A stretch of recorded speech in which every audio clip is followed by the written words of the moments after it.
ರಾಷ್ಟ್ರೀಯ ಯುವ ದಿನದ ನಿಮಿತ್ತ ಶಿಂದೋಳಿ ಶಾಲೆಯಲ್ಲಿ ಸ್ವಾಮಿ ವಿವೇಕಾನಂದರ ಜನ್ಮ ದಿನಾಚರಣೆ. ಜೋಯಿಡಾ ತಾಲೂಕಿನ ಅಸು ಗ್ರಾಮ ಪಂಚಾಯತ ವ್ಯಾಪ್ತಿಯ ಸರ್ಕಾರಿ ಹಿರಿಯ ಪ್ರಾಥಮಿಕ ಕನ್ನಡ ಶಿಂದೋಳಿ ಶಾಲೆಯಲ್ಲಿ ರಾಷ್ಟ್ರೀಯ ಯುವ ದಿನದ ನಿಮಿತ್ತ ಸ್ವಾಮಿ ವಿವೇಕಾನಂದರ ಜನ್ಮ ದಿನಾಚರಣೆಯನ್ನು ದಿನಾಂಕ 12 ಜನವರಿ 2026 ಸೋಮವಾರ ಆಚರಿಸಲಾಯಿತು. ಕಾರ್ಯಕ್ರಮದಲ್ಲಿ ಶಾಲೆಯ ಶಿಕ್ಷಕ ವೃಂದ ಹಾಗೂ ವಿದ್ಯಾರ್ಥಿಗಳು ಸ್ವಾಮಿ ವಿವೇಕಾನಂದರ ಭಾವಚಿತ್ರಕ್ಕೆ ಪುಷ್ಪ ನಮನ ಸಲ್ಲಿಸಿದರು. ಕಾರ್ಯಕ್ರಮವನ್ನು ಉದ್ದೇಶಿಸಿ ಮಾತನಾಡಿದ ಸರ್ಕಾರಿ ಹಿರಿಯ ಪ್ರಾಥಮಿಕ ಕನ್ನಡ ಶಿಂದೋಳಿ ಶಾಲೆಯ ಮುಖ್ಯ ಶಿಕ್ಷಕರಾದ ಅನಿಲ ರಾಠೋಡರವರು ಮಾತನಾಡಿ, ಸ್ವಾಮಿ ವಿವೇಕಾನಂದರ ಬಾಲ್ಯದ ಹೆಸರು ನರೇಂದ್ರನಾಥ ದತ್ತ. 1863ರಲ್ಲಿ ಕಲ್ಕತ್ತಾದಲ್ಲಿ ಜನನ. ಶ್ರೀರಾಮಕೃಷ್ಣ ಪರಮಹಂಸರ ಶಿಷ್ಯತ್ವ. 1893 ಚಿಕಾಗೋ ವಿಶ್ವಧರ್ಮಗಳ ಸಂಸತ್ತಿನಲ್ಲಿ ಐತಿಹಾಸಿಕ ಭಾಷಣ.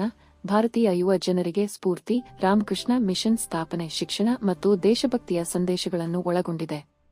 ಇವರ ಜನ್ಮದಿನವನ್ನು ನಮ್ಮ ಭಾರತದಲ್ಲಿ ರಾಷ್ಟ್ರೀಯ ಯುವ ದಿನವನ್ನಾಗಿ ಆಚರಿಸಲಾಗುತ್ತದೆ. ಸ್ವಾಮಿ ವಿವೇಕಾನಂದರು ಭಾರತದ ಶ್ರೇಷ್ಠ ಸಂತರಲ್ಲಿ ಒಬ್ಬರು. ಇವರು ಯುವಕರನ್ನು ಜಾಗೃತಿಗೊಳಿಸಿ ದೇಶಭಕ್ತಿ ಮತ್ತು ಆಧ್ಯಾತ್ಮಿಕತೆಯನ್ನು ಬೆಳೆಸಲು ಶ್ರಮಿಸಿದರು. ಇವರ ಸಂದೇಶಗಳು ಇಂದಿಗೂ ಪ್ರಸ್ತುತವಾಗಿವೆ ಎಂದು ಹೇಳಿದರು. ಸಹ ಶಿಕ್ಷಕರಾದ ಆನಂದ ಪಿರವರು ಮಾತನಾಡಿ, ಸ್ವಾಮಿ ವಿವೇಕಾನಂದರು ಆಧುನಿಕ ಭಾರತದ ಮಹಾನ್ ಆಧ್ಯಾತ್ಮಿಕ ನಾಯಕ ಮತ್ತು ಚಿಂತಕರು. ಅವರ ಜೀವನ ಮತ್ತು ಸಂದೇಶಗಳು ಶತಮಾನಗಳ ಕಾಲ ದೇಶದ ಯುವ ಜನರಿಗೆ ಸ್ಫೂರ್ತಿಯ ಮೂಲವಾಗಿವೆ. 19ನೇ ಶತಮಾನದ ಭಾರತವನ್ನು ಜಾಗೃತಗೊಳಿಸಿ ವಿಶ್ವಕ್ಕೆ ಭಾರತದ ಹಿರಿಮೆಯನ್ನು ಸಾರಿದ ಮಹನೀಯರು ವಿವೇಕಾನಂದರು.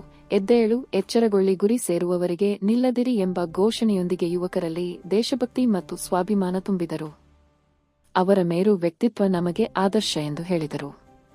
ವಿದ್ಯಾರ್ಥಿಗಳು ಸ್ವಾಮಿ ವಿವೇಕಾನಂದರ ಕುರಿತು ಭಾಷಣ, ಸಂದೇಶಗಳನ್ನು ಹೇಳಿದರು. ಸಹ ಶಿಕ್ಷಕಿಯಾದ ವಿದ್ಯಾ ಮೇಡಂ ಸ್ವಾಗತ, ನಿರೂಪಣೆ, ವಂದನಾರ್ಪಣೆ ಸಲ್ಲಿಸಿದರು.